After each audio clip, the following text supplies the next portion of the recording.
Novita Damayanti, calon mahasiswi program Doktor Ilmu Manajemen Universitas Gadjah Mada tahun 2023. Saya mengambil ide riset topik penting usulan draft disertasi dengan judul Pengaruh Gaya Kepemimpinan terhadap Kinerja Organisasi melalui Budaya, Strategi, dan Sistem Manajemen Operasional di Era 5.0. Dalam upaya mencapai tujuan organisasi, sebuah perusahaan memerlukan pelaksanaan berbagai fungsi internal, di antaranya peran pemimpin, tenaga kerja, atau dengan kata lain berbagai fungsi internal perusahaan dijalankan secara terpadu sebagai suatu proses transformasi menghasilkan keluaran yang baik berupa barang dan jasa yang ditawarkan kepada konsumen. Pemimpin, karyawan, dan perusahaan merupakan tiga hal yang tidak dapat dipisahkan. Pemimpin memegang peran utama dalam menjalankan kegiatan perusahaan.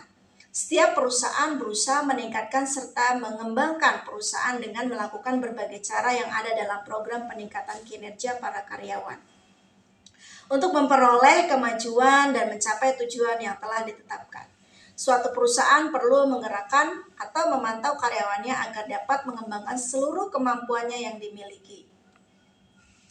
Bagaimana peneliti merumuskan masalah? Setiap penelitian memiliki permasalahan untuk mengerucutkan titik fokus yang ingin dikaji. Dalam penelitian ini, titik fokus yang ingin dicapai adalah melihat kepemimpinan, strategi, dan sistem manajemen operasional di era 5.0 dalam bingkai kinerja organisasi.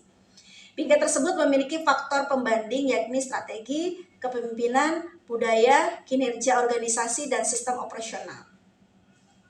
Teori yang relevan untuk memberikan gambaran yang lebih jelas mengenai penelitian ini, peneliti memerlukan teori induk grand teori.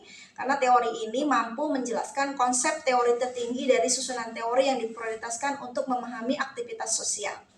Peneliti menganggap teori pertukaran sosial atau social exchange teori yang dikemukakan Blau 45 sangat relevan sebagai teori induk grand teori.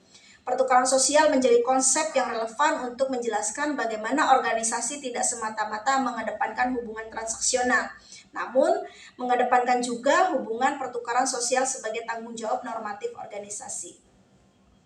Metodologi yang sesuai dengan jenis penelitian ini menggunakan pendekatan kuantitatif dengan menggunakan desain analisis jalur atau path analysis.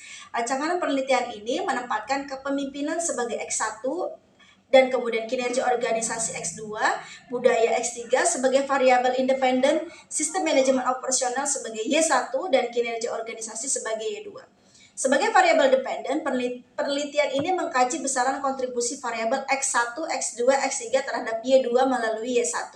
Analisis jalur yang digunakan dalam penelitian ini ialah teknik untuk menganalisis hubungan sebab akibat yang terjadi pada regresi berganda. Jika variabel bebasnya mempengaruhi variabel secara langsung, jika variabel bebasnya mempengaruhi variabel terikat tidak hanya secara langsung tetapi juga secara tidak langsung.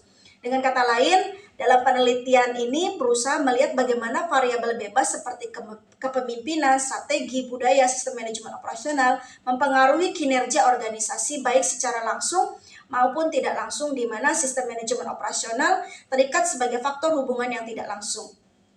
Tujuan dari analisis jalur adalah untuk menerangkan akibat langsung dan tidak langsung dari beberapa variabel sebagai variabel penyebab terhadap beberapa variabel lainnya sebagai akibat. Demikian penjelasan rencana dan ide judul disertasi yang akan saya buat, dan semoga ini bermanfaat untuk kita semua. Demikian pemaparan usulan draft disertasi saya. Salam sukses, salam Indonesia Maju.